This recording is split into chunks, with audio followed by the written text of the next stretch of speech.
రోజున చెప్పాను, బ్రహ్మగారు వరం ఇచ్చారు. ఇందుచేత ఏది రహస్యమో ఏది ప్రకటమో అన్నీ నీకు భాషిస్తాయి, నువ్వు ఆచమనం చేసి కూర్చుంటే చాలు అన్నారు. అందుకని ఆ వాల్మీకి మహర్షికి సర్వము విదితము కనుక వారి చేత లిఖింపబడినటువంటి రామాయణం ఏదైతే ఉందో అది మనకి పరమ ప్రామాణికం. అందుచేత ఆ శ్రీ మహావిష్ణువే 4 స్వరూపాలతో దశరథ మహారాజు గారికి కుమారులుగా వచ్చారు. ఇంతలో ఒక చిత్రమైనటువంటి సందర్భం జరిగింది. అక్కడ చేరినటువంటి దేవతలు ఋషులు మొదలైనటువంటి వాళ్ళందరూ స్తోత్రం చేశారు, ఎంతో ఆనందపడ్డారు. మహాప్రభో, మమ్మల్ని రక్షించడానికి నువ్వు మనుష్య రూపంలో వస్తున్నావు, ఇంకా మాకేం కావాలి, పరమానందాన్ని పొందుతున్నామన్నారు.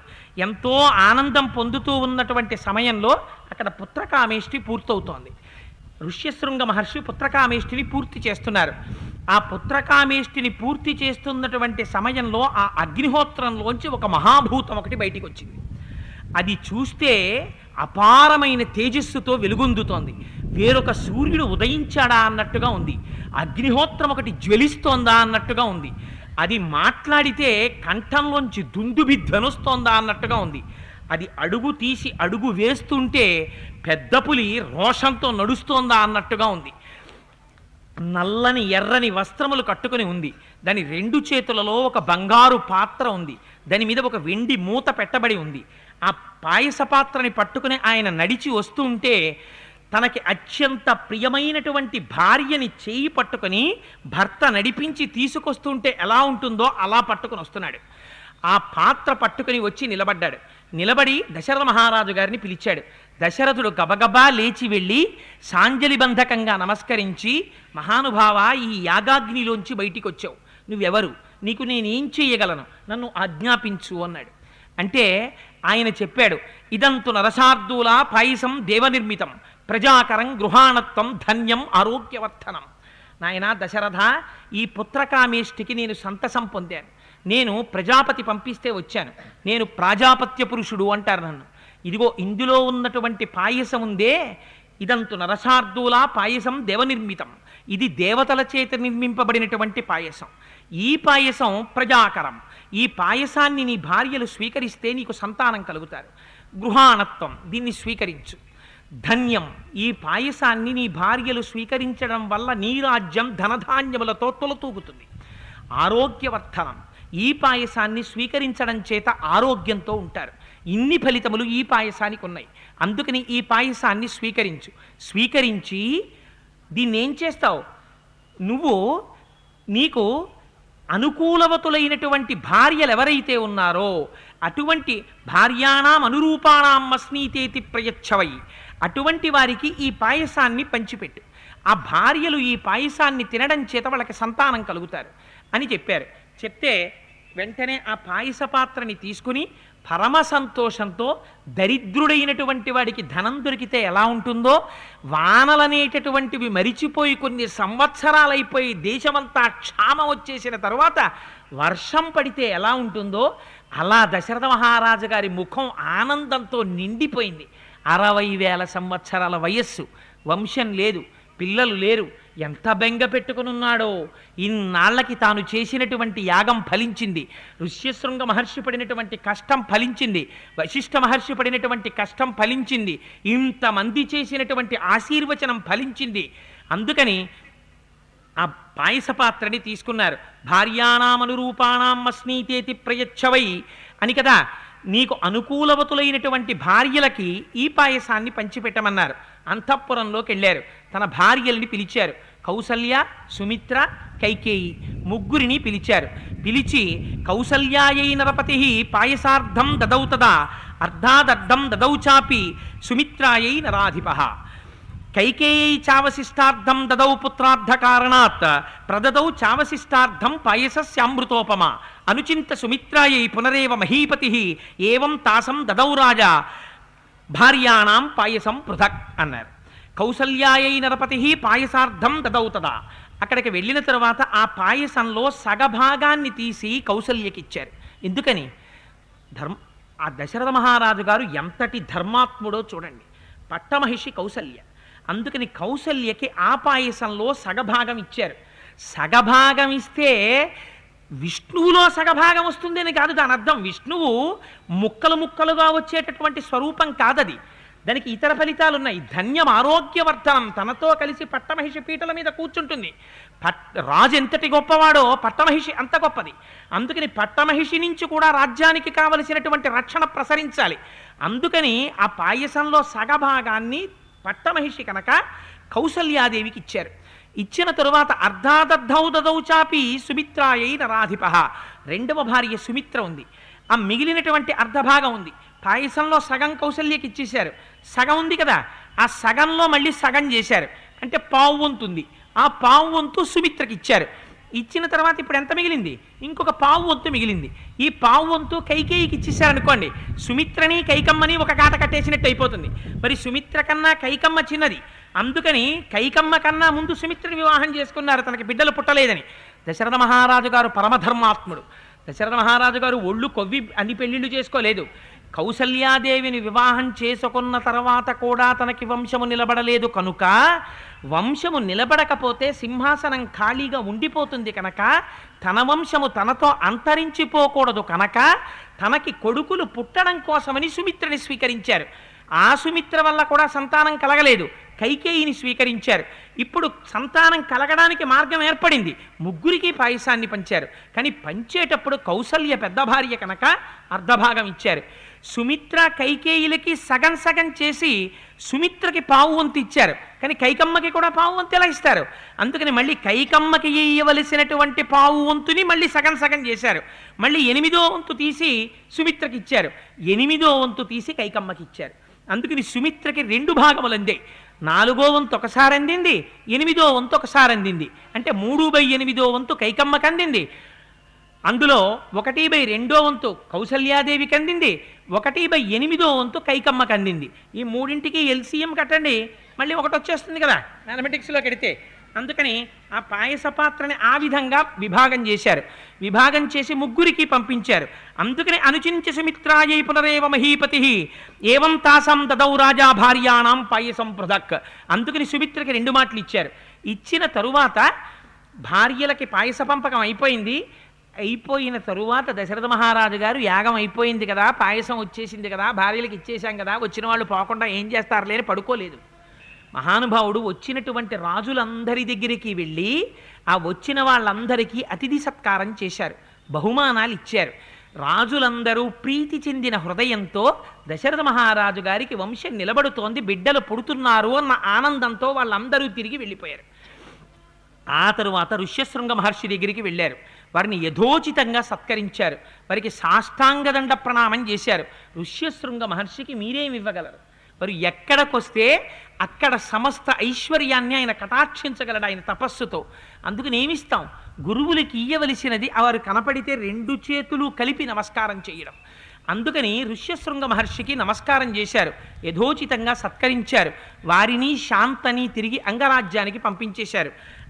పంపించేశారంటే ఏం బలవంతంగా మీరు బయలుదేరతారా అని అడగలేదు, వారు బయలుదేరుతున్నప్పుడు సత్కరించారు. ఆ తరువాత వశిష్ఠాది బ్రహ్మవేత్తలందరినీ సత్కరించారు, బ్రాహ్మణుల్ని సత్కరించారు, చాతుర్వర్ణముల వారిని సత్కరించారు, జానపదుల్ని సత్కరించారు. అందరూ పరమ సంతోషాన్ని పొంది వచ్చిన వారందరూ వారి వారి ప్రదేశములకు క్షేమంగా చేరుకున్నారు. ఇప్పుడు దశరథ మహారాజు గారు ఎంత సంతోషంగా ఉన్నాడోట. ఎందుకని? ఆ తేజస్సు వృద్ధి పొందుతోంది. ఆ కొంతకాలమైన తరువాత దశరథ మహారాజు గారిలో ఉండేటటువంటి తేజస్సు భార్యలలోకి ప్రవేశించి వారు ముగ్గురు గర్భవతులయ్యారు. ఇన్నాళ్లకి భార్యలు గర్భవతులయ్యారు. వారు ఒకందుకు సంతోషించారట. ఎందుకు? ఎప్పుడో రావలసిన గర్భం ఇప్పుడు వచ్చిందని సంతోషించారట. రాజుగారు ఒకందుకు సంతోషించారట, ఇంత యాగం చేస్తే నా వంశం నిలబడుతోంది, అమ్మయ్యా పోనీలే ముగ్గురు భార్యలుంటేయే, ముగ్గురు భార్యలకి కడుపు నిండిపోయేటట్టుగా ముగ్గురు బిడ్డలు పుడతారని ఆయన అనుకున్నారు. కానీ ఋష్యశృంగ మహర్షి ఆశీర్వచనం జ్ఞాపకం ఉంది, 4 పిల్లలు పుడతారని. అందుకని ఎంత ఆనందంగానో దశరథుడు ఉన్నాడు. సంతోషంగా ఉంటే కాలం గడవడానికి ఏముందండి? దుఃఖంగా ఉంటే కాలం గడవదు, కానీ సంతోషంగా ఉంటే రోజులు గిర్రిని తిరిగిపోతాయి. ఏమిటంటే అప్పుడే మార్చి వచ్చేసిందా అంటాం. అందుకని గబగబా సమయం తిరిగిపోయింది, 6 ఋతువులు తిరిగిపోయాయి. తతశ్చ 12 మాసే చైత్రే నవమికే తిథౌ నక్షత్రే దితిదైవచ్చే స్వోచ్ఛ సంస్థేషు 5 గృహేషు కర్కటే లగ్నే వక్పతాం మిందునాసహ ప్రోజ్యమాని జగన్నాథం సర్వలోక నమస్కృతం. 12 నెలలు గర్భవాసం చేసి తతశ్చ ద్వాదశే మాసే చైత్రే నవమికే తిథౌ నక్షత్రేదితి దైవత్యే సోచ్య సంస్థేషు పంచషు గ్రహేషు కర్కటే లగ్నే వక్పతాం బిందునా సహా ప్రోజ్యమానే జగన్నాథం సర్వలోక నమస్కృతం. జగన్నాథుడైనటువంటి వాడెవడున్నాడో, సర్వలోకముల చేత నమస్కరింపబడేటటువంటి వాడెవడున్నాడో, సర్వకాలముల యందు ఈ సమస్త బ్రహ్మాండములను రక్షించేటటువంటి వాడెవరున్నాడో, పరమ దయాళువైన వాడెవరున్నాడో, ఎవడు కరుణకి సముద్రము వంటివాడో అటువంటి వాడు కౌసల్యాగర్భములోంచి చైత్రమాసంలో నవమి తిథి నాడు అదితి, కశ్యప ప్రజాపతి యొక్క మొదటి భార్య అదితి, అదితి రెండు చూడదు, ఎప్పుడు బ్రహ్మాన్ని చూస్తుంటుంది. అదితి అధిదేవతగా కలిగినటువంటి నక్షత్రమైనటువంటి పుష్యమీ నక్షత్రంలో నవమి తిథి నాడు కర్కాటక లగ్నంలో 5 గ్రహములు. ఏవే గ్రహములు? గురుడు, శుక్రుడు, సూర్యుడు, శని, కుజుడు. ఈ 5గురు ఉచ్చస్థానంలో ఉండగా అభిజిత్ లగ్నంలో రామచంద్రమూర్తి జన్మించారు. ఎంత సంతోషపడిపోయాడో మహానుభావుడు. దశరథ మహారాజు గారు పండగ చేసేసుకున్నాడు. ఈలోగా మళ్ళీ వార్త వచ్చింది. అదే సమయంలో ఆ కైకమ్మ తల్లికి భరతుడు జన్మించాడు.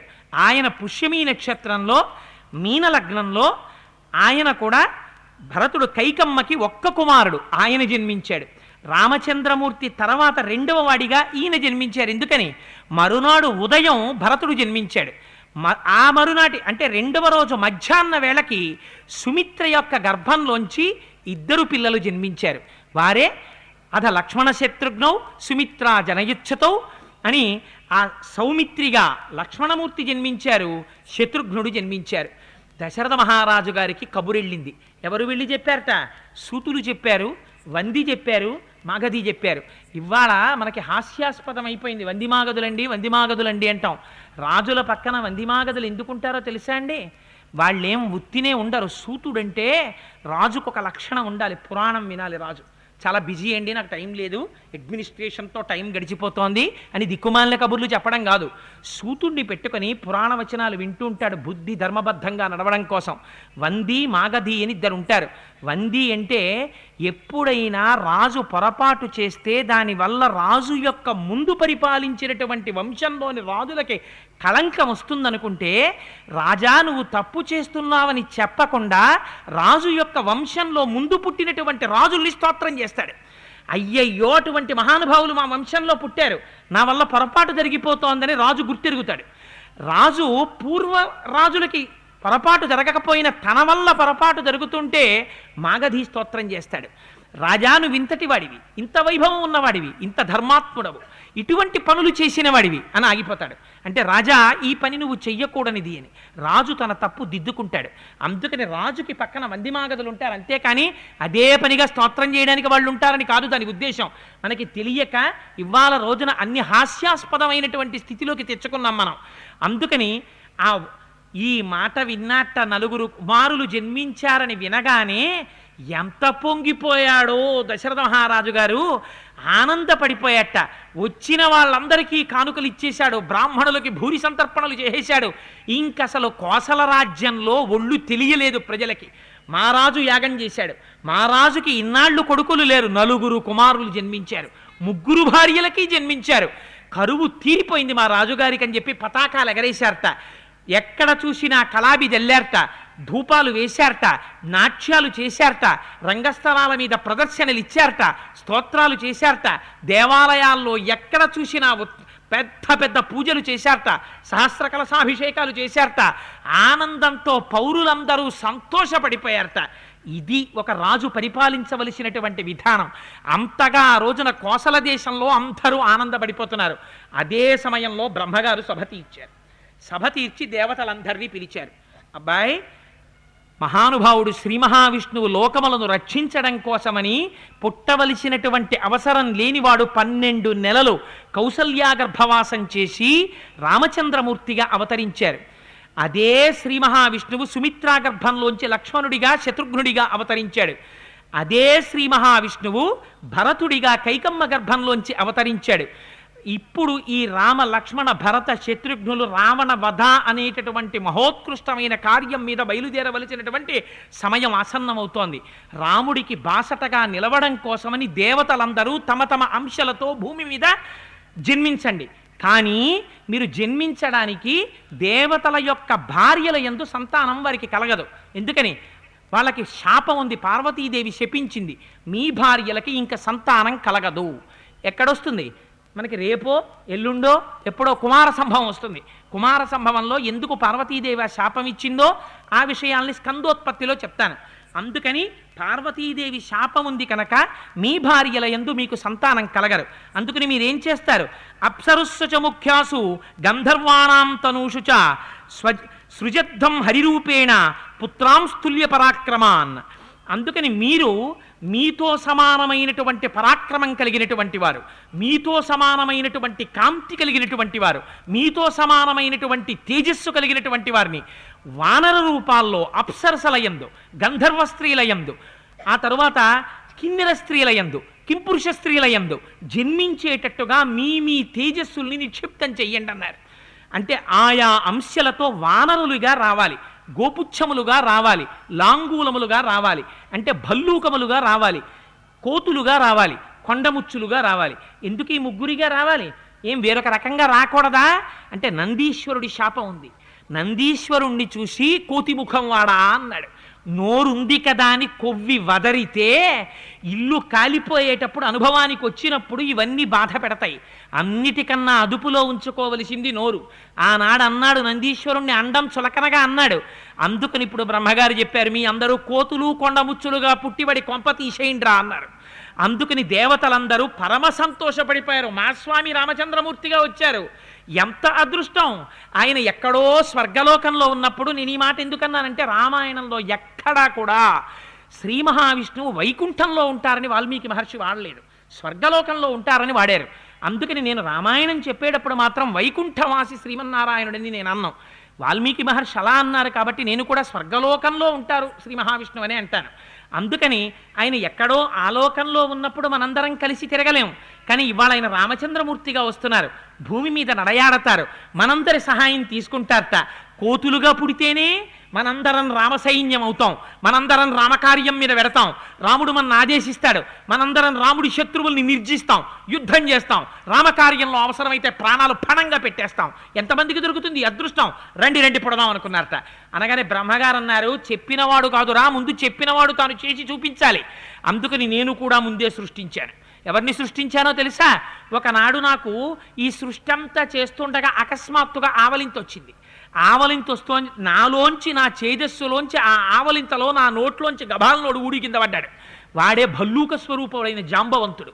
అందుకే పెద్దరికం బ్రహ్మగారిది పెద్దరికం, జాంబవంతుడిది పెద్దరికం. ఎప్పుడెప్పుడు సమస్య వచ్చినా జాంబవంతుడు జోక్యం చేసుకుని దిద్దుతుంటాడు. అందుకని ఆ జాంబవంతుడిగా భూమి మీద ఉన్నాడాయన. మీ అంశాలతో కూడా సృష్టించండి అన్నారు. అనేటప్పటికీ మహానుభావులు ఒక్కొక్కరు తమ తమ అంశాలతో సృష్టించడం ప్రారంభం చేశారు. వాళ్ళందరూ మొట్టమొదట వానరేంద్రం మహేంద్రాభా ఇంద్రో వలినమూర్జితం సుగ్రీవం జనయామాస తపనస్తపతాంబరహ అన్నారు. మహేంద్రుడు దేవతలకందరికీ అధిపతి కనుక ఇంద్రుడు తన యొక్క అంశతో వాలిని సృష్టించాడు. అందుకని ఇంద్రుడు దేవలోకంలో దేవతల్ని శాసిస్తాడు, వాలి ఈ లోకంలో వానరులందరికీ కూడా ప్రభువుగా చాలా కాలం మన్నాడు. సరే, ధర్మాధర్మ విచక్షణ చేత రామచంద్రమూర్తి చేత నిగ్రహింపబడ్డాడన్నది వేరు మాట. కానీ మహేంద్రుడి యొక్క అంశతో వాలి జన్మించాడు, సూర్యుడి యొక్క అంశతో సుగ్రీవుడు జన్మించాడు.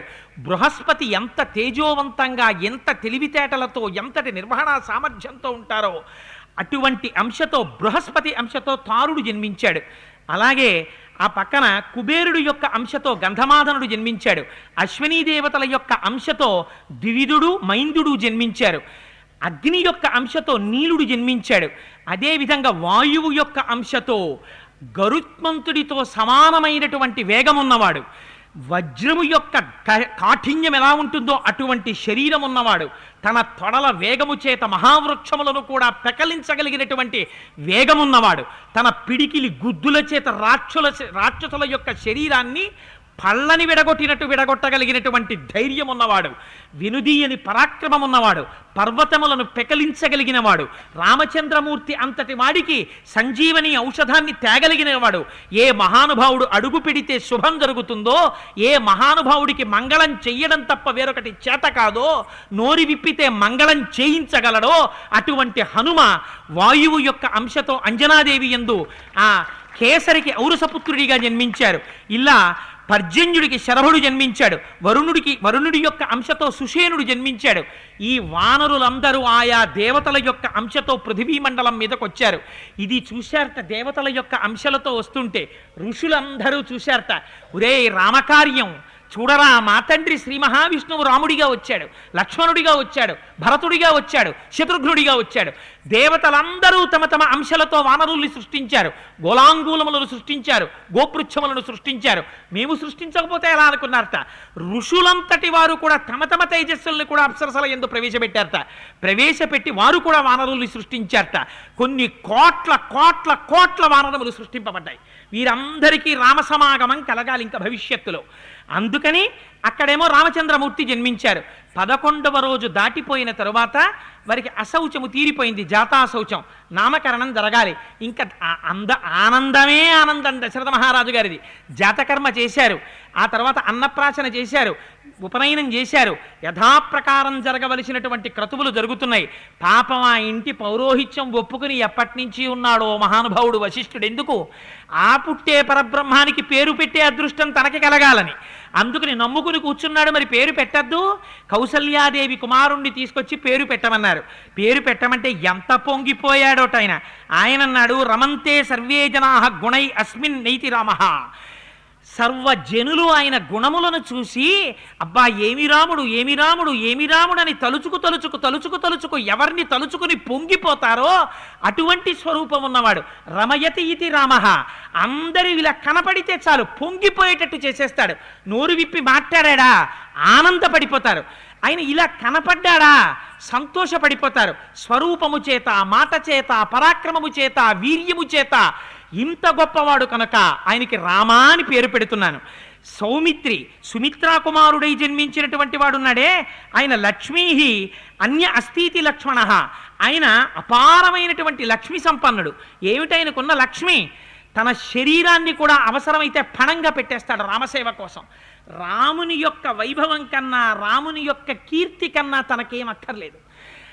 14 సంవత్సరములు అరణ్యవాసం చెయ్యవలసినటువంటి రామచంద్రమూర్తి ఇల్లాలైన సీతమ్మ తల్లి కట్టిన పట్టుపుట్టం కట్టకుండా కట్టుకుంటే ఎన్ని పట్టుపుట్టములు కట్టుకోవాలో, ఎన్ని నగలు పెట్టుకోవాలో అన్నింటిని మూటలకెత్తి సిద్ధం చేయిస్తే కావిడిగా మోసినటువంటి మహాత్ముడు మహానుభావుడు లక్ష్మణమూర్తి. అన్నగారు స్నానం చేస్తుంటే ఒడ్డున నిలబడి ఇలా చేతులు కట్టుకుని, అన్నయ్య ఇది ఫలానా ఋతువు అన్నయ్య, అన్నయ్య ఇప్పుడు భరతుడు నందిగ్రామంలో స్నానం చేస్తుంటాడన్నయ్య అని చెప్పుకున్నవాడు లక్ష్మణుడు. అన్నయ్య ఏడిస్తే, అన్నయ్య నువ్వేడవడం ఏమిటన్నయ్య, నీ అంతటి పరాక్రమవంతుడు ఎక్కడున్నాడు అన్నయ్య? శోకో నాశయితే ధైర్యం, శోకో నాశయితే శృతం, శోకో నాశయితే సర్వం, నాస్తి శోక సమోరిపో. అన్నయ్య నువ్వేడవడం ఏమిటి, ఏడవకు ఏడవకు అని ఓదార్చినవాడు లక్ష్మణుడు. అందుకని ఆయన చెయ్యనటువంటి సేవ లేదు. ఎంత సేవ చేసినా అన్నయ్య ఇంకా నాకేమైనా చెప్తే బాగుండని పొంగిపోయాడు తప్ప ఎన్నడూ నేను ఇంత చేశాను అన్నయ్యకి, అన్నయ్య నాకు ఇది చెయ్యలేదు అని అనడం తెలియనటువంటి వాడు లక్ష్మణుడు. ఇది లక్ష్మీ కైంకర్యం అంటే. అబ్బా శనివారం వచ్చిందండి, 1.5 గంట పూజ చేశాను, మోకాళ్ళు పట్టేశాయన్నవాడిది ఆ పూజ. ఏమిటోనండి పూజ అయిపోయింది, మళ్ళీ రేపు ఉదయం కదా పూజామందిరంలో కూర్చుని పుష్పార్చన చేయడం అని బెంగ పెట్టుకున్నవాడిది పూజ. అందుకని ఇది లక్ష్మీ సంపన్నత్వం అంటే. అందుకని ఆయనకి లక్ష్మణుడని పేరు పెట్టాడు.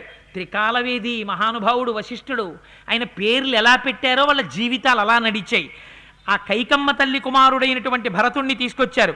బిభర్తీతి భరత అన్నాడు. నీకు భరతుడు అని పేరు పెడుతున్నామయ్యా అన్నారు. ఎందుకని? భరిస్తాడు కనుక. ఏది భరిస్తాడు? రాజ్యం రాముడు భరించవలసినటువంటి దాన్ని తాను భరించాడు. కాదు కాదు, భరతుడు నిందలు భరించాడండి. నిజంగా కన్నులంబట అయోధ్యకాండ చదువుతుంటే ఏడుపొచ్చి, స్వామి నీకు ఇన్ని నిందలా, ఎంత అమాయకుడవయ్యా, నిన్నింత నింద చేసిందా ప్రపంచమని మన ఉత్తరీయం పట్టి కళ్ళొత్తుకుని ఆ భరతుడి క్యారెక్టర్ చదువుతుంటే ఏడుపు వచ్చి, అలవాట్లేని ఏడుపేమో, ఆ ఏడవడం చేత తలకాయ నిప్పెట్టి మళ్ళీ కాసేపు ఆగి రామాయణం చదువుదామని ఆ పుస్తకంలో తాడలా పెట్టేసి ఆ భరతుణ్ణే తలుచుకుంటూ కాసేపు బాల్కనీలో తిరుగుతాం. అంత భరించగలిగిన శక్తివాడు కనుక ఆయనకి భరతుడు అని పేరు పెట్టారు. శత్రున్ హంతీతి ఇది శత్రుఘ్న. ఈయన శత్రువుల్ని సంహరిస్తాడు కాబట్టి శత్రుఘ్నుడు అన్నారు. ఏమిటి ఆయన సంహరించిన శత్రుఘ్నుడు? శత్రుఘ్నుడు సంహరించినటువంటి శత్రువులు లవణాసురుణ్ణి సంహరించడం కాదు, అంతఃశత్రువుల్ని సంహరించాడు. భగవంతుడి పాదాలు అందరూ పట్టుకుంటారు, కానీ భగవంతుడి పాదములు పట్టుకున్నటువంటి భరతుని యొక్క పాదములు పట్టుకున్నవాడు శత్రుఘ్నుడు. దీని భాగవతుల పాదములు పట్టుకున్నవాడు కాదు. కాదు, అంతఃపురంలో ఉన్నా అలాగే ఉన్నాడు. ఆయన పొందిన సుఖమేం లేదు. అరణ్యానికి వెళ్ళినా ఆయన పొందినటువంటి బాధ ఏం లేదు. ఎప్పుడు ఆయన మనస్సులో ఎవరి సేవ చేసుకుంటాడు? రామసేవ భరతుడు చేసుకుంటాడు, భరతుడి సేవ శత్రుఘ్నుడు చేసుకుంటాడు. భరతుడికి సేవ చెయ్యడం తప్ప ఇంకొకటి ఆయనకి తెలియదు. అందుకే అయోధ్యకాండ ప్రారంభిస్తూనే ఓ మాట అంటారు, గచ్చతామాతుల కులం భరతేన తదానగ శత్రుఘ్నో నిత్యశత్రుఘ్నో నీత ప్రీత పురస్కృత. భరతుడు ఎక్కడుంటే అక్కడికి వెళ్ళిపోతాడంతే. అందుకని పెద్దవాడికి రాముడు అని పేరు పెట్టారు. ఆయనని చూస్తే చాలు లోకమంతా ఆనందిస్తుంది. కాదుట, రా అంటే అగ్నిబీజం, మా అంటే అమృత బీజం. ఆ రామనామం ఇప్పటికీ మన ఎలా ఉద్ధరిస్తుంది అంటే, తెలిసి కాని తెలియక కాని ఒక్కసారి రామా అన్నారా, రా అగ్నిబీజం, అందుచేత లోపల ఉన్న పాపరాశి దగ్ధమైపోతుంది. మా అమృత బీజం. మా అన్నప్పుడు పెదవులు మూసుకుంటాయి, మళ్ళీ ఆ పాపరాశి లోపలికి ప్రవేశించలేదట. అందుకని ఒక్కసారి రామా అంటే చాలు లోపల ఉన్న సమస్త పాపరాశిని ధ్వంసం చెయ్యగలిగినటువంటి స్వామి. కాదుట, రా అన్నది ఓం నమో నారాయణాయ అనబడేటటువంటి అష్టాక్షరీ మహామంత్రంలో ఉన్న ప్రధానమైన బీజాక్షరం. మీరు కానీ రా తీసేశారనుకోండి, అసలు ఆ అష్టాక్షరీ మంత్రానికి ఉండేటటువంటి స్వరూపమే మారిపోతుంది, అర్థమంతా చెడిపోతుంది. అందుకని అంత ప్రధానమైనటువంటి బీజాక్షరాన్ని అక్కడి నుంచి తీశారు. పంచాక్షరీ మహామంత్రంలోంచి మా తీశారు. మా తీసేసి పంచాక్షరిని పలికారనుకోండి, దాని యొక్క అర్థమే మారిపోతుంది. అందుకని రెండే అద్భుతమైన బీజాక్షరాలు. పంచాక్షరిలోంచి మా తీశారు, అష్టాక్షరిలోంచి రా తీశారు. శివుడు కేశవుడని రెండూ లేవు, ఉన్నదొక్కటే పరబ్రహ్మస్వరూపం. దాన్ని నువ్వు ఎలా చూస్తే అలా కనపడుతుంది. యద్భావం తద్భవతి. అది ఆ పరబ్రహ్మం భూమి మీద నడిచొస్తే అది రామపరబ్రహ్మం అయింది. అందుకే పూర్వం రామబ్రహ్మం అని పేర్లు పెట్టుకునేవారు. అందుకని అటువంటి రామబ్రహ్మమై నడిచొస్తోంది అని శివకేశవ అభేదతత్వంగా రామా అని పేరుంచారట. కాదుట, రాముడంటే నిరతిశయ ఆనంద స్వరూపుడు. తన స్వస్వరూపము ఎన్నడూ చెడదు. నవమి నాడు పుట్టాడు. 9 అంకెని మీరు ఎంత పెట్టి హెచ్చవేయండి, 9 1 9, 9 2 18, 8 1 9, 9 3 27, 7 2 9, 9 4 36, 3 6 9, 9 5 45, 4 5 9. లెక్కలు బాగానే గుర్తున్నాయి నాకు. అందుకని ఎంత పెట్టి హెచ్చవేసినా మళ్ళీ 9 అయిపోతూ ఉంటుంది. ఎన్ని కష్టాలు రానివ్వండి, తన ధర్మాన్ని మాత్రం విస్మరించాడు. మనుష్యుడిగా తాను ప్రవర్తించవలసినటువంటి ప్రవర్తనలో వైక్లభ్యము రానటువంటి స్థితిలో నిలబడతాడు. అలా నిలబడగలిగినటువంటి మహాపురుషుడు కనుక నవమి నాడు జన్మించారు. అందుకని ఆయనకి రామా అన్న నామం ఉంచారు. అందుచేత రామా అంటే చాల్ట. ఎంత గొప్ప తృప్తి కలుగుతుందో రామనామం గురించి ఒక మాట చెప్తారు. 4 దొంగలు అరణ్యంలో ప్రవేశించారు. ప్రవేశించి వాళ్ళందరూ అనుకున్నారు, వనీచ రామ వసుచ అహరామ నభయం నదంత రామ నభయం స్మరామ అన్నారు. క్రియాపదంగా వాడారు రామ అన్న మాటని. వనీచ రామ, మనం ఈ అరణ్యంలో తిరుగుదాం. ఏం చేస్తాం? వనీచ రామ వసుచ అహరామ, మనం ఇక్కడ కనపడినటువంటి బాటసారుల్ని దోచుకుందాం. నదంత రామ, ఆ తర్వాత నదిని దాటి వెళ్ళిపోదాం. నభయం స్మరామహ, మనం భయం అన్న మాట ఎత్తద్దన్నారు అని ఈ 4 దొంగలు కూడా బాటసారుల్ని దోచుకుని నదిని దాటుతున్నారు. వెనక నుంచి రాజభటులు చూశారు, బాణాలు ప్రయోగం చేశారు. వాళ్ళు చిట్ట చివర శరీరాలు పడిపోయే ముందు మాట్లాడుకున్న మాటలలో వాళ్ళు కావాలని మాట్లాడినా, తెలిసి మాట్లాడినా, తెలియక మాట్లాడినా చివర రామః రామః రామః అని రామ అన్న అక్షరాలు ఉన్నాయి. దాని చేత వీపులో బాణాలు గుచ్చుకుని పడిపోయారు, ప్రాణములు విడిచిపెట్టారు. కానీ చివర రామా అన్న మాట తెలిసి కాని తెలియక కాని అన్నారు కనుక వారి 4 మోక్షం ఇచ్చారు. అంత గొప్ప నామం రామనామం. రామా రామ. మీరు కావాలంటే ఒకసారి ప్రయోగం చేసి చూడండి. ఏమీ అక్కర్లేదు. అందుకే పెద్దలు ఒక అద్భుతమైన మాట చెప్పేశారు. శ్రీరామ నీ నామం ఎంత రుచిరా, ఎంత రుచి ఎంత రుచి ఎంత రుచిరా అని. పాలు మీగడల కన్నా పంచదార తేనెల కన్నా శ్రీరామ నీ నామం ఎంత రుచిరా. పాపం వాళ్ళు ఇంకేం చెప్తారు రుచి అంటే.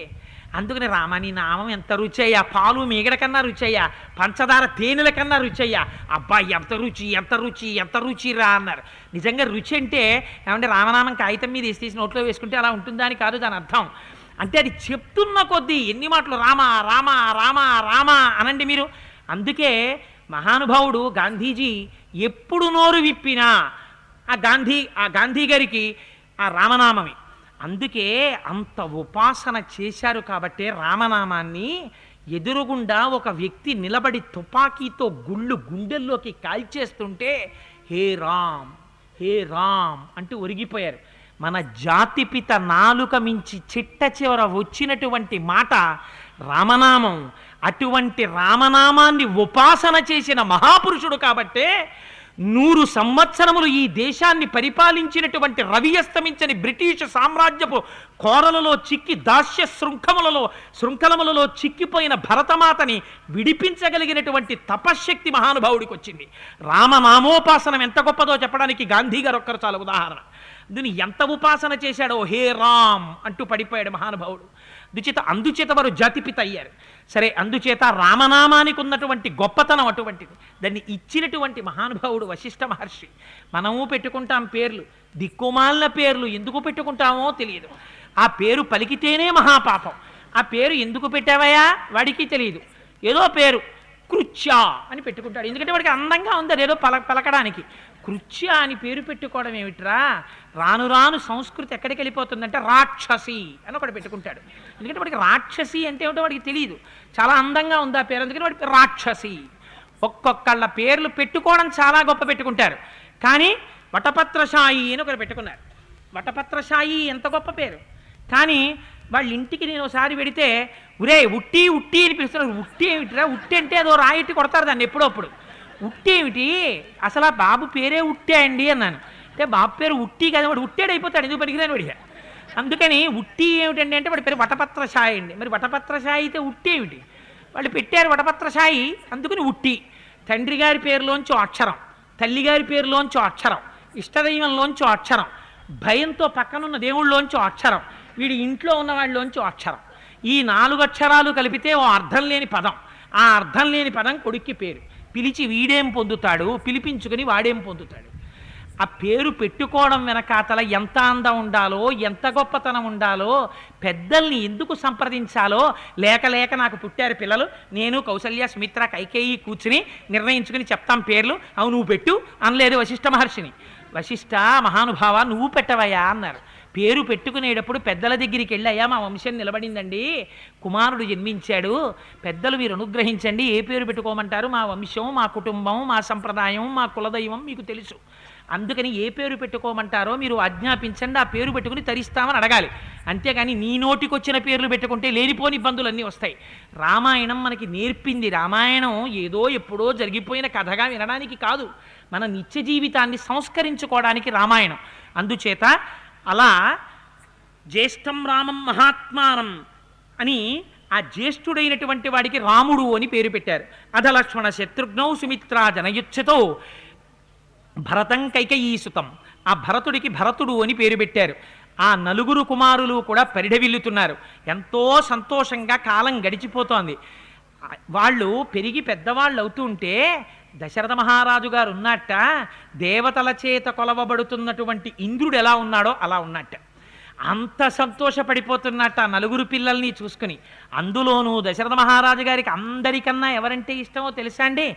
పతాకం లాంటి వాట రామచంద్రమూర్తి అంటే. వాల్మీకి మహర్షి వేసినటువంటి మాటలు ఎంత గొప్పగా ఉంటాయో చూడండి. పతాకము అంటాం. పతాకం ఎంత ఉంటుంది? ఇంత గుడ్డముక్కు ఉంటుంది. అయితే మన భారతదేశపు సార్వభౌమాధికారము, సమగ్రత, స్వేచ్ఛ, స్వాతంత్రము ఎక్కడుంటాయి? ఇవన్నీ కలిపి మన జాతీయ పతాకంలో ఉంటాయి. ప్రతి దేవాలయానికి ధ్వజం ఉంటుంది. ధ్వజం ఎందుకు ఉంటుంది? ఇక్కడ పరమాత్మ ఉన్నారు అని గుర్తు చెప్పడానికి. ఉత్సవం జరిగిందనుకోండి, ముందు ఏం చేస్తాం? ధ్వజారోహణం చేస్తాం. ఏదైనా జరగకూడనిది జరిగిందనుకోండి ఏం చేస్తాం? ధ్వజాన్ని అవరోహణం చేస్తాం, కిందకి దింపేస్తాం. అందుకని పతాకం అనేటటువంటిది మన ఇంట్లో ఉన్నటువంటి శుభాశుభములకు, సుఖదుఖములకు, ప్రతిష్టకు, సార్వభౌమాధికారమునకు, స్వేచ్ఛకు, సమగ్రతకు అన్నిటికీ కూడా అది నిశ్చయ భావంతో సూచిస్తుంది. తనకి నలుగురు కుమారులున్నా నలుగురు తనకి కనుచూపు లాంటి వారైనా రాముడంటే మాత్రం పతాకాన్ని చూసినట్టు చూసేవట. ఎందుకని? సర్వే వేదవిదాశూరాః సర్వే సర్వే జ్ఞానోపసంపన్నాః సర్వే లోకహితే రతాః అంటారు వాల్మీకి మహర్షి. సర్వే వేదవిదాశూరాః, ఆ నలుగురు కుమారులు కూడా అన్ని వేదములను నేర్చుకున్నారు, అన్ని విద్యలను నేర్చుకున్నారు, ధనుర్విద్య నేర్చుకున్నారు. ఏ విద్య నేర్పినా గురువులు ఒక మాట అనేవారు, ఏం పిల్లలయ్యా దశరథాని పిల్లలు, ఏం అదృష్టవంతుడివి అయ్యా, వేదములను నేర్చుకున్నారు, ధనుర్వేదం నేర్చుకున్నారు, శుశ్రూష చేస్తారు, గురువుల దగ్గర పరమ వినయంగా ఉంటారు, కొడుకులంటే నీ కొడుకులయ్యా దశరథానివి, అంత అదృష్టవంతుడు అయ్యా అనేవారు. ఇంత గొప్పవాళ్ళైనా వాళ్ళ దగ్గరున్న గొప్పతనం ఏమిటో తెలిసాటండి. సర్వే వేద విదాశూరాః సర్వే లోకహితే రతాః సర్వే జ్ఞానోపసంపన్నాః సర్వే సమన్వితా గుణైః. ఇంత జ్ఞానమున్నా ఇన్ని గుణాలున్నా వాళ్ళు ఎప్పుడూ కోరుకున్నదేమిటి? సర్వే లోకహితే రతాః, లోకము యొక్క హితాన్ని కోరుకున్నారట. అందుచేతనే అందరికన్నా ప్రమాదకరమైన వ్యక్తి ఎవరో తెలుసా అండి ప్రపంచంలో? జ్ఞానం ఉన్నవాడు. అందుకే చంద్రశేఖర పరమాచార్య ఒక మాట చెప్తుండేవారు, బ్రాహ్మణుడు సమాజంలో నడువవలసిన రీతిలో నడవకపోతే సమాజం భ్రష్టమైపోతుందనేవారు.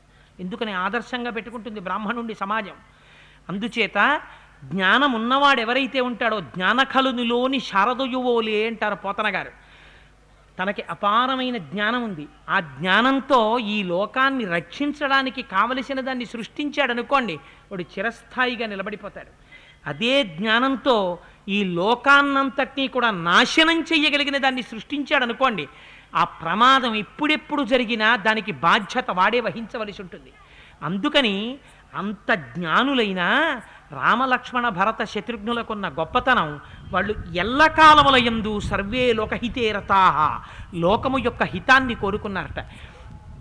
ఇంత గొప్పవారైన రామలక్ష్మణ భరత శత్రుఘ్నులకున్న లక్షణం ఎప్పుడూ పితృసేవ చెయ్యాలని కోరిక. తండ్రి గారి పేరు చెప్తే చాలు ఇలా వంగిపోయి నమస్కారం చేసేవారట. ఎప్పుడూ తండ్రి గారి సేవ చెయ్యాలి, తండ్రి గారి పక్కన చేతులు కట్టుకు నిలబడాలి. అందున రాముడు జులపాల జులపాల జుత్తుతో రాజమార్గంలో వస్తుంటే దశరథ మహారాజు గారు గవాక్షంలో నిలబడి చూసేవట. నిలబడి చూస్తే అనిపించేదిట, నేను యవ్వనంలో ఉన్నప్పుడు అద్దం ముందు నిలబడితే ఎలా ఉండేవాణ్ణో అలా ఉన్నాడు రా రాముడు, చూశావా మళ్ళీ యవ్వనంలో ఉన్న దశరథ మహారాజు గారు నడిచొస్తున్నట్టుంది అని ఆ కొడుకుని చూసుకుని మురిసిపోయేవాట రాముణ్ణి చూసి. ఎందుకని? అన్ని గుణాలున్నటువంటి వాడు. అలా వాళ్ళందరూ ఎంతో సంతోషంగా కాలం గడిచిపోతోంది. గడిచిపోతుండగా దశరథ మహారాజు గారు ఒక రోజున ఒక గొప్ప సభ తీర్చారు. పిల్లలకి మెల్లిగా 12 సంవత్సరాల వయస్సు దాటుతోంది. వశిష్ఠాది మహర్షులందరూ సభలో ఉన్నారు.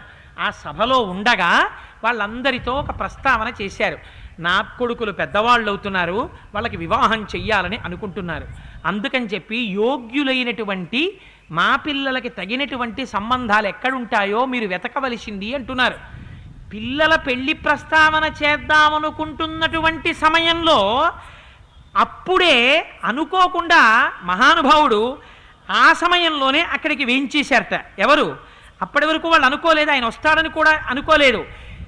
ఆ సభలో అనుకోకుండా విశ్వామిత్రో మహాముని, విశ్వామిత్రుడు వచ్చాడు.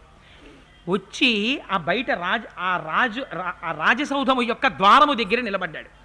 నిలబడి ఒక్కసారి కబురు చేశాడు. అక్కడ ఉన్న ద్వారపాలకులతో చెప్పాడు, కౌశిక వంశములో జన్మించిన వాడు గాధిసుతుడు విశ్వామిత్రుడు వచ్చాడని మీ ప్రభువుకి చెప్పండి అన్నాడు. ఈ చివరి మాట విన్నారా? ఆ ద్వారం దగ్గర ఉన్న వాళ్ళు విశ్వామిత్రుడు వచ్చాడని. అప్పటి వరకు విశ్వామిత్రుడు శాపాలు ఇవ్వడానికి ప్రసిద్ధుడు. అందుకని విశ్వామిత్రుడన్న మాట వినబడగానే పరిగెత్తారు వాళ్ళు. పరిగెత్తుకుంటూ సౌధంలో ఉన్నటువంటి దశరథ మహారాజు గారికి చెప్పారు. చెప్పి, అయ్యా మహానుభావుడు విశ్వామిత్రుడు వచ్చాడయ్యా అని చెప్పారు. ఉన్నవాడు ఉన్నట్టు సింహాసనం మించి లేచిపోయాడు. లేచిపోయి గబగబా వశిష్ఠాది మహర్షులతో కలిసి ఎదురొచ్చాడు. ఎదురొచ్చి అర్ఘ్యం ఇచ్చాడు, పాద్యం ఇచ్చాడు, స్వాగతం చెప్పాడు, లోపలికి తీసుకెళ్ళాడు, కూర్చోపెట్టాడు. ఒక అద్భుతమైన మాట చెప్పాడు. ఇవాళ నేను ఒక పుణ్యక్షేత్రంలో ఉన్నానన్న భావన కలుగుతోందన్నాడు. ఎందుకని? మహానుభావుడివి విశ్వామిత్ర, నువ్వు వచ్చావు. మొన్నటి వరకు నువ్వు రాజర్షివి, ఇప్పుడో నువ్వు బ్రహ్మర్షివి. ఇవాళ మా అదృష్టం కొద్దీ నువ్వు వేయించేశావు. నిన్ను చూడడం చేత నాకు సమస్త కార్యములు సిద్ధించినంత ఆనందాన్ని పొందుతున్నాను. నువ్వు ఊరక రావు, నువ్వు మహానుభావుడివి. నువ్వు నన్ను అడగడం కాదు, నువ్వు యాచించడం కాదు, నువ్వు నన్ను ఆజ్ఞాపించు. నువ్వు ఏ కోరుకుంటున్నావో నన్ను అడుగు. అడిగితే కంచతే పరమం కామం కరోమి కిముహర్షిత పాత్ర భూమోసి మే బ్రహ్మన్ ముష్ణా ప్రాప్తోసి కౌశిక అని, నీకేం కావాలో కౌశిక ఓ విశ్వామిత్ర నువ్వు నన్ను అడుగు. ఎందుకని? కరోమి కిముహర్షిత, నేను పరమ సంతోషంతో నీ కోరిక తీరుస్తాను. ఎందుకని తీరుస్తాను అంటే పాత్ర భూతోసి మే బ్రహ్మన్, నాకు ఇన్నాళ్ళకి పాత్రత కలిగినటువంటి వాడు దొరికాడు. దానం చేసేటప్పుడు సరి అయినటువంటి వ్యక్తి లభించి అతని చేతిలో ఒక బియ్యపు గింజ పడిందా అక్షయమైపోయి రక్షించేస్తుంది. శంకర భగవత్పాదులు వచ్చి ఇంటి ముందు నిలబడ్డారు. ఒక ఎండు ఉసిరికాయ తీసుకొచ్చి ఆవిడ ఆయన చేతిలో వేసింది, ఏమైపోయింది? కనకధారా స్తోత్రం జరిగింది, బంగారు ఉసిరికలు పడిపోయాయి. అందుకని ఇన్నాళ్ళకి పాత్రత కలిగినటువంటి మహానుభావుడివి నువ్వు వచ్చావు. అందుకని దిష్ట్వా ప్రాప్తోసి కౌశిక, ఎంత అదృష్టవంతుడనయ్యా నువ్వు నా ఇంటికి రావడం. అందుకని నీకేం కావాలో అడుగు. నువ్వు అడగడం కాదు, నువ్వు శాసించు. నువ్వు ఏది ఆజ్ఞాపిస్తావో ఆజ్ఞాపించు. నీవు ఏది కావాలంటే నీకు అది ఇచ్చేస్తానన్నాడు.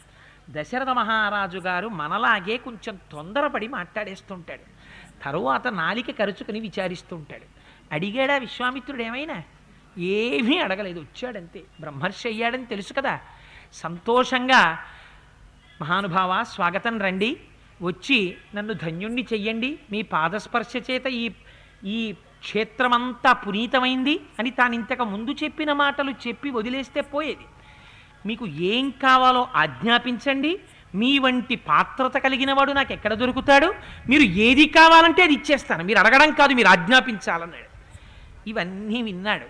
విన్న తర్వాత విశ్వామిత్రుడు అన్నాడు, ఏమి ధార్మికుడవయ్యా విశ్వామిత్ర, నువ్వు ఏ వంశంలో పుట్టావో అటువంటి ఇక్ష్వాకు వంశంలో పుట్టినవాడు మాట్లాడవలసిన రీతిలో మాట్లాడావు.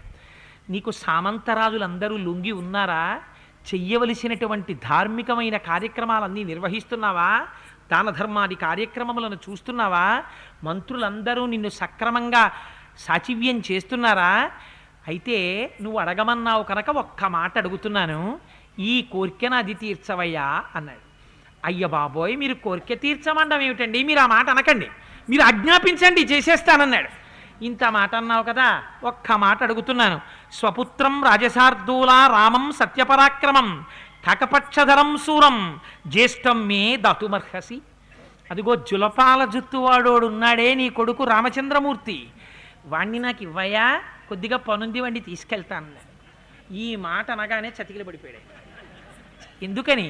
60,000 సంవత్సరాల వయస్సులో బిడ్డలు పుట్టరు అనుకున్న వాడికి బిడ్డలు పుట్టారు.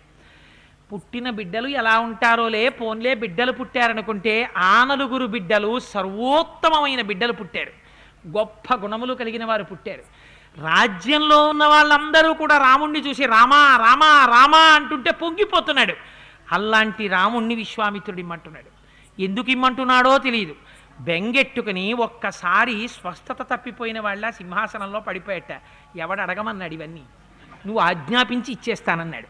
తొందరపాటు గృహస్థ ఎలా ఉంటాడో దశరథ మహారాజు గారు కూడా చూపిస్తాడు మనకి. మహానుభావుడు పాపం చాలా సంతోషంలో ఉన్నాడు, కొడుకులు పుట్టారని. మంచి అందులో కొడుకుల పెళ్లిళ్ళ గురించి మాట్లాడుతున్నాడు. అప్పుడు వచ్చాడు విశ్వామిత్రుడు, ఆ ఆనందంలో గబగబా మాట్లాడేశాడు. ఆయన అడగవలసిందో చిన్న శ్లోకంలో అడిగేశాడు. ఈయనకి స్పృహ తప్పిపోయింది. మెల్లిగా స్వస్థత కలిగి లేచాడు. లేచి అంటాడు, ఇవ్వను అన్నాడో చేతిలో నీళ్ళు వేసుకుంటాడేమో భయం. ఇస్తాను అందామంటే రాముణ్ణి అడుగుతున్నాడు. ఇస్తాననాలా ఇవ్వననాలా? చుట్టూ సభలో అందరూ ఉన్నారు. పైగా అందరి ముందు మాట ఇచ్చేశాడు. ఇక్ష్వాకు వంశంలో పుట్టిన ధర్మాత్ముడు ఏం చేస్తాడు ఇప్పుడు? అందుకని ఇస్తాననడు ఇవ్వననడు. ఇప్పుడు మాట మార్చడం మొదలెట్టాడు. మన వల్ల కుదురుతుందా అండి అంటాడు. మన వల్ల అంటాడు, నా వల్ల అంటే వాడప్పుడు కలుపుతాడు ఉన్న వాళ్ళందరినీ. అలా ఆయనండం మొదలెట్టాడు. ఊనషోడశ వర్షో మే రామో రాజీవలోచన అయ్యో మా అబ్బాయికి ఇంకా పాపం 16 సంవత్సరాలు కూడా రాలేదండి. రామో రాజీవలోచన, మా అబ్బాయి కళ్ళు పద్మాలు లాంటివండి, మా అబ్బాయి కళ్ళు పద్మాలు లాంటివండి అంటాడు. ఊనషోడశ వర్షోమే రామో రాజీవలోచన. అటువంటి వాడు ఆ రాక్షసులతో యుద్ధం ఎలా చేస్తాడు? నీ కొడుకు కళ్ళు పద్మాల్లా ఉంటే నాకేమిటయ్యా ఇబ్బంది? నీ కొడుకుని నాకు ఇమ్మనాలి విశ్వామిత్రుడు. ఆయన ఇస్తానన్నాడు, ఇవ్వనన్నాడు. నా కొడుకు కళ్ళు పద్మాల్లా ఉంటాయి, నా కొడుకు కళ్ళు పద్మాల్లా ఉంటాయి అంటాడు. ఎందుకని? పద్మాల్లా ఉన్న కళ్ళున్నవాడు కాబట్టి పద్మాలు ఏం చేస్తాయి? సూర్యాస్తమయం అయిపోతే పుడుచుకుపోతాయి, సూర్యకిరణాలు పడితే తెరుచుకుంటాయి. మా అబ్బాయి ఏం చేస్తాడు? ఏడయ్యేటప్పటికే చదవరా అంటే బాబర్ చక్రవర్తి కొడుకు హుమయూన్ అని ఇలా కళ్ళు పడిపోతుంటాయి. ఏడైతే చదవడండి మా అబ్బాయి అని మళ్ళీ అమ్మ తీసుకొచ్చి అన్నం పెట్టి పోని తెల్లారకట్ట లేస్తావురా అని పడుకోబెడుతుంది. అందుకని ఇంకా మా అబ్బాయికి పాపం 12 ఏళ్ళు కూడా లేవండి, 16 ఏళ్ళు కూడా లేలేదండి. ఊనషోడశ వర్షోమే రామో రాజీవలోచన కిమర్థం యుద్ధితాం ప్రాప్సి. అయ్యో యుద్ధం వచ్చేసింది, ఏం చేస్తాడు మా అబ్బాయి? నువ్వు చూస్తే ఎందుకు అడుగుతున్నావు? నేను శపించలేక కాదయ్యా, శాపం ఇవ్వకూడదు. నేను యాగం చేస్తూ ఉంటే మారీచ సుబాహులు అనేటటువంటి 2 రాక్షసులు వచ్చి చిట్ట చివరి దాకా వచ్చిన తర్వాత అందులోకి రక్తమాంసాలు పోసేస్తున్నారు. అగ్నిహోత్రం చల్లారిపోతోంది. అందుకని రక్షించడానికి నీ కొడుకు కావాలంటున్నావు. వాడికి పాపం చీకటి పడితే కళ్ళు పడిపోతాయి, చీకటి పడితే యుద్ధం రాక్షసులు బాగా చేస్తారు, వాళ్ళ మీద వీడేం యుద్ధం చేస్తాడు? అందుకని మహాప్రభో లేక పుట్టాడయ్యా నాకు కొడుకు, వాడెందుకయ్యా నీకు? రాముడేమి యుద్ధం చేస్తాడయ్యా? రాముడిని అడక్కు, నేనొస్తా. నా దగ్గర ఎన్ని అక్షౌహిణీల సైన్యం ఉందో చూడు, చతురంగ సైన్యం ఉంది, ఇంత పరాక్రమం ఉంది, నేను వచ్చి యుద్ధం చేస్తాను. యుద్ధం చేసి నీకు ఆ రాక్షసులిద్దరినీ నిగ్రహిస్తాను. పోనీ కాకదే కాదు రామలక్ష్మణులు కావాలంటావా? రాముడిని కూడా తీసుకెళ్ళు, కానీ రాముడితో నన్ను తీసుకెళ్ళు. ఏమనాలి? ఇది మనందరం అనే మాట. ఏమంటాం? మీ అబ్బాయిని పంపించండి అన్నారనుకోండి, ఏమో వాళ్ళ ఇంటికి మా అబ్బాయి వెళ్ళిన తర్వాత బాబోయ్ ఎందుకైనా మంచిదని నేను మా అబ్బాయి కలిసి వస్తాను లేండి అంటాం. ఎందుకని? వీడిని ఏమైనా వాళ్ళు గబుక్కుని ఇబ్బంది పెడితే పక్క నుండి నేను రక్షించుకోవచ్చు అని. అందుకని గృహస్థ ఏం చేస్తాడు? లోపల ఒక భావం పెట్టుకుని నేను వస్తానండి అంటాడు. అలా మా అబ్బాయితో నేను వస్తానండి అన్నాడు అని మళ్ళీ తడబడ్డాడు. తడబడి వచ్చి ఏం చెయ్యాలంటే అక్కడ ఎవరిని చంపాలో ఒకసారి చెప్దురు అన్నాడు. అంటే ఆయన అన్నాడు, విశ్వామిత్రుడు కూడా అంత అందంగా మాట్లాడతాడు, ఆయన అసత్యాలు పలకడు. ఏమయ్యా, ఉన్న మాట ఉన్నట్టు చెప్తున్నాను. ఈ లోకంలో రావణాసురుడని ఒక రాక్షసుడు బయలుదేరాడు. వాడు అపారమైనటువంటి తపశ్శక్తి సంపన్నుడు. వాడు దేవతల చేత కాని, రాక్షసుల చేత కాని, యక్ష గంధర్వ కిన్నెర కింపురుషుల చేత కాని నిగ్రహింపబడడు. వాడు ఇవాళ సముద్రాల్ని, వాయువుని, అష్టదిక్పాలకుల్ని శాసిస్తున్నాడు. వాడిని ఎదిరించి నిలబడగలిగినటువంటి మొగనగాడు ప్రపంచంలో లేడు. ఆ రాక్షసుడు వచ్చి స్వయంగా విఘ్నం కలిగించట్లేదు, వాడి పనుపున మారీచ సుబాహులని 2 వస్తున్నారు. వాళ్ళిద్దరూ వచ్చి విఘ్నం చేస్తున్నారు. అందుకని వాళ్ళని దండించడం కోసమని నీ కొడుకు కావాలి. కానీ దశరథ, నువ్వనుకుంటున్నావు రాముడు చేతకానివాడు, రాముడు పిల్లవాడు, రాముడు వచ్చి ఏం చేస్తాడు అని నువ్వు అనుకుంటున్నావు. కానీ రాముడెవరో నాకు తెలుసు. అహం వేద్మి మహాత్మానం రామం సత్యపరాక్రమం వశిష్ఠోపి మహాతేజాయే చేమే తపసి స్థితా. నువ్వు తండ్రిని తండ్రిని తండ్రిని అన్న వ్యామోహంలో ఉన్నావు. అందుకని రాముడెవరో నీకు తెలియదు. రాముడు నా కొడుకు, 12 ఏళ్లవాడు, 16 ఏళ్లవాడు, పాపం వాడేం చేస్తాడంటున్నావు. రాముడెవరో నాకు తెలుసు. రాముడెవరో వశిష్ఠుడికి తెలుసు. అందుకని రాముడిని పేరు పెట్టాడు. రాముడు నిగ్రహించగలడు మారీచ సుబాహుల్ని. నా మాట నమ్ము. నీ కొడుకుని నాకు ఇచ్చి పంపించు. పంపించావా, మారీచ సుబాహుల్ని నిగ్రహించి నీ కొడుకు తిరిగి వస్తాడు. నన్ను నమ్మి నాతో పంపించన్నాడు. అంటే దశరథ మహారాజు గారు అన్నాడు, ఒకవేళ నా మాట నమ్మకపోయావా వశిష్ఠాది మహర్షులను అడుగు, నీ పురోహితులు కదా, వాళ్ళకి తెలుసు రాముడు ఇటువంటి వాడు, రాముడి పరాక్రమం వాళ్ళకి తెలుసు. తండ్రితనం చేత ఆ వ్యామోహంతో ఇవాళ నీకు తెలియట్లేదు రామపరాక్రమం, పంపించవయా అన్నాడు. అంటే పాపం దశరథ మహారాజు గారు అన్నారు, మహాప్రభో ఒక్క నమస్కారం, నా కొడుకుని విడిచిపెట్టి నేను ఉండలేను. ఏదో 60,000 సంవత్సరాలకి యాగం చేస్తే 4 కొడుకులు పుట్టారు. అందులో మహాకీర్తివంతుడు పెద్ద కొడుకున్నాడు. వాడి మీదే నీ కళ్ళు పడ్డాయా? వాడు కావాలా నీకు యాగరక్షణకి? వాడెందుకయ్యా బాబు నీకు నమస్కారం, వాడిని విడిచిపెట్టు, నన్ను విడిచిపెట్టన్నాడంటే ఏమిటి దాని అర్థం? ఇప్పటిదాకా మీరు ఆజ్ఞాపించండి నేను ఇచ్చేస్తానన్నాడు. ఇప్పుడు ఏమిటి దాని అర్థం? నేనేమి మీరు అడిగింది ఇవ్వలేను కానీ మహాప్రభో మీరు బయలుదేరండి అని. అంటే ఆయన విన్నాడు. విని ఆయన అన్నాడు, ఎంత మాట అన్నావయ్యా, ఇప్పటిదాకా ఆజ్ఞాపించన్నావా, ఇప్పుడేమో ఇవ్వలేనని అనకుండా ఇవ్వలేనంటున్నావా? నీలా మిథ్యాప్రతిజ్ఞ కాకొచ్చా సుఖీభవ సభాంధవ. ప్రతిజ్ఞ చేసి నిలబెట్టుకోలేక మాట తప్పేటటువంటి ధర్మం తెలియని దశరథ, నువ్వు పుత్రపౌత్రాదులతో సుఖముగా శాంతిగా వర్ధిల్లెదవుగాక అన్నాడు. ఆశీర్వచనమా? ఎత్తిపుడుప. ఎందుకని? తాను బ్రహ్మర్షి, ఇప్పుడు తాను గతి తప్పడు, ఇప్పుడు శాపాలు పెట్టాడు. కానీ నువ్వు నన్ను అర్థం చేసుకోలేకపోయావు, వశిష్ఠుడిని అర్థం చేసుకోలేకపోయావు, తండ్రి వన్న వ్యామోహానికి గురైపోయావు, మాట తప్పావు, ధర్మం తప్పావు, కొడుకుని చూసుకుని ఇంత పుత్ర వ్యామోహానికి లోనైపోయావు. అందుకని సుఖీభవ సబాంధవ. మిథ్యాప్రతిజ్ఞ కాకుచ్చ, మిథ్యాప్రతిజ్ఞ చేశావు కాకుచ్చ వంశంలో జన్మించిన వాడా. సుఖీభవ సబాంధవ, నీ బంధువులందరితో సుఖంగా బ్రతకవయ్యా. ఎలా వచ్చానో గమిష్యామి యథాగతం, అలా మళ్ళీ బయలుదేరి వెళ్ళిపోతున్నాను అన్నాడు. అనేటప్పటికీ సభలోంచి వశిష్ఠుడు లేచాడు. మహానుభావ విశ్వామిత్ర, మీరు కూర్చోండి అన్నాడు. ఎంత మాట మాట్లాడావయ్యా దశరథ, ఇంతకాలం రాజ్యం చేశావు, ధర్మాత్ముడు అనిపించుకున్నావు, యజ్ఞయాగాది క్రతువులు చేశావు, ఇంతకాలం ఇంత పరిపాలన చేసి ఆడిన మాట తప్పి అధర్ముడు ధర్మము తప్పినవాడు దశరథుడు అనిపించుకుంటావా? ఇచ్చిన మాటకి నిలబడు. విశ్వామిత్రుడంటే ఎవరనుకుంటున్నావు? విశ్వామిత్రుడంటే ఏష విగ్రహవాన్ ధర్మ, ఏష వీర్యనతాంబర, ఏష బుద్ధ్యాధికో లోకే తపసశ్చ పరాయణం. ఈ లోకములో ఉండేటటువంటి ధర్మాన్నంతటినీ పోతపోస్తే విశ్వామిత్రుడు. ఈ లోకంలో ఉన్న తపస్సంతటికి నిర్వచనం విశ్వామిత్రుడు. ఈ లోకంలో ఉన్నటువంటి బుద్ధికంతటికి నిర్వచనం విశ్వామిత్రుడు. విశ్వామిత్రుడికి ధనుర్వేదం అంతా తెలుసు, భాషించింది పరమశివుని యొక్క అనుగ్రహంగా. ఈ లోకంలో ఎవరికీ తెలియనటువంటి అస్త్రశస్త్రాలన్నీ ఆయనకి తెలుసు. ఆయన ఉపదేశాన్ని పొందాడు. ఎప్పుడో తెలుసా? ఆయన రాజ్యం చేస్తున్న రోజుల్లోనే కౌశికుడిగా ఉన్నప్పుడే ఉపదేశం పొందేశాడు. ఎందుకని?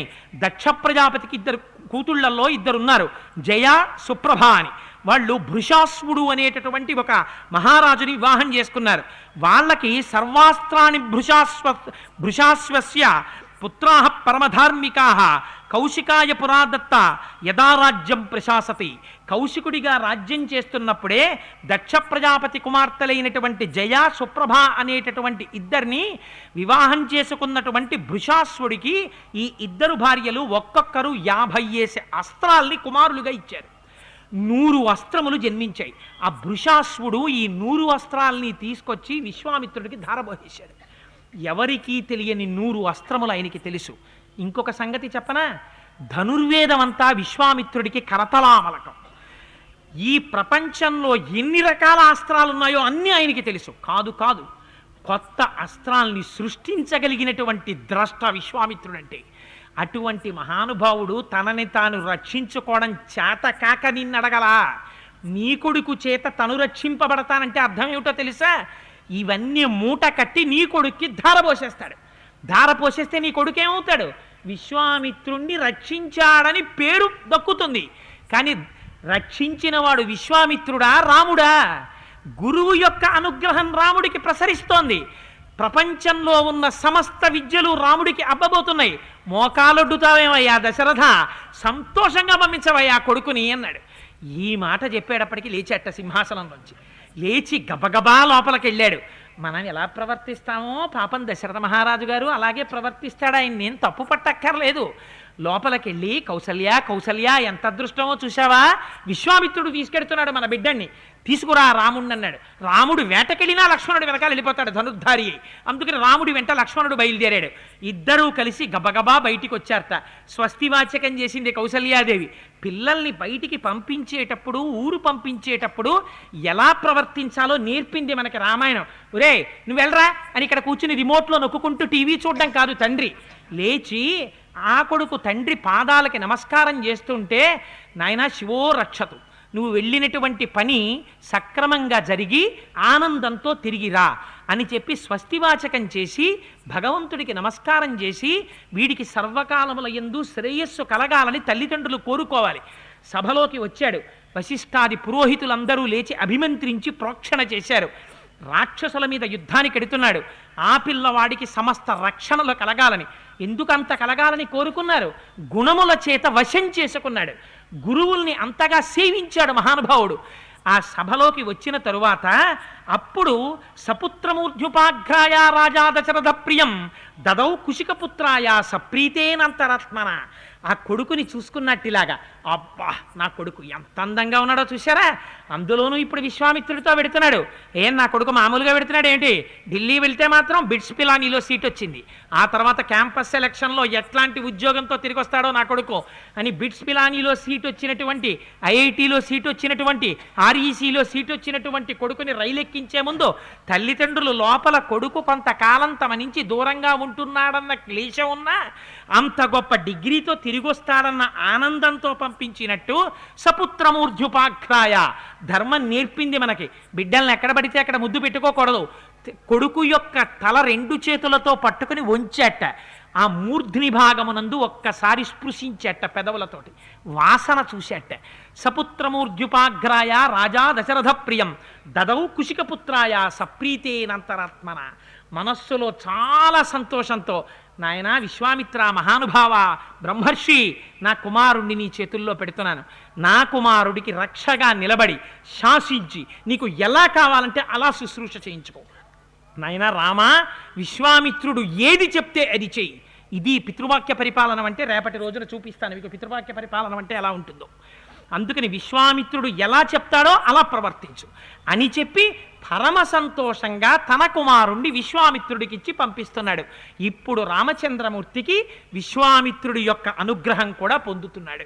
ఇవాల్టి రోజున గురువుల యొక్క అనుగ్రహాన్ని పొందడానికి సిద్ధపడుతున్న రామచంద్రమూర్తి యొక్క వైభవ స్వరూపాన్ని మనస్సులో తలుచుకుని, ఆ చిన్న రాముడు బాలరాముడు నడిచి వెడుతున్నట్టుగా మనస్సులో సంకల్పం చేసుకుని పరమ ఆనందంగా ఆ వెనకాతల రామలక్ష్మణులు నడుస్తూ ఉంటే, ముందు పరమశివుడు నడుస్తుంటే వెనకాతల స్కందుడు విశాఖుడు అయి సుబ్రహ్మణ్యేశ్వర స్వామి నడుస్తుంటే ఎలా ఉంటుందో అలా నడిచి వెడుతున్నట్ట రామలక్ష్మణులతో కూడినటువంటి విశ్వామిత్ర మహర్షి.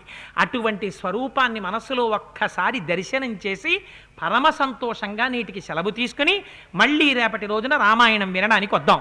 అయితే ఇవాళ రామచంద్రమూర్తి జననం చెప్పుకున్నాం కాబట్టి ఒక్క మాట అందరూ చెప్పి వెళ్ళండి. దానివల్ల ఏమవుతుందంటే సహస్రనామ స్తోత్రం చెప్పినటువంటి ఫలితం కలుగుతుంది. అందుకని మీకు అందరికీ వచ్చినదే, ఇదేం కొత్త స్తోత్రం కాదు.